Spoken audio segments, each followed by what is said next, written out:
ஒரு கோட்டர் பாட்டில உடைச்சி வீடியோ கொடுப்போம். நாங்க ப்ரூஃப் இல்லாம பேச மாட்டோம். காவல்துறைக்கு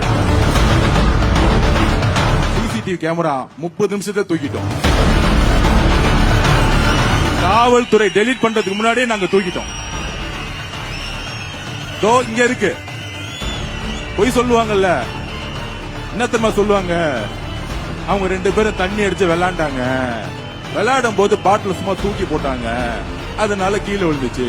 ஏன்? அவங்க அப்பா முதலமைச்சர் மு.க. ஸ்டாலின் போன் அடிச்சிருப்பாரு இங்க இருக்கிற ஆபீசருக்கு. அடிச்சு, ஆபீசர் நான் தான் அமிச்சேன். ஏன்னா இந்த ஆதவர்ஜனா ஒருத்தர் இருக்கிறாரு, நம்மளுடைய தலைவர் வெற்றி தலைவர் விஜய் சாருக்கு மேல கொஞ்சம் நம்ம பண்ற எல்லா உண்மையை எடுத்து சொல்லிட்டு இருக்காரு. அவரை கொஞ்சம் மிரட்டுவோம். என்ன மிரட்டுறதா இருந்தா, தைரியம் இருந்தா திரு மு.க. ஸ்டாலின் சார் அவர்களே, உங்க பையனை தைரியம் தான் எலெக்ஷன் இங்க நிக்க வச்சிருக்கணும். நான் ரெடி. உங்க கிட்டதான் அதிகாரம் இருக்கு.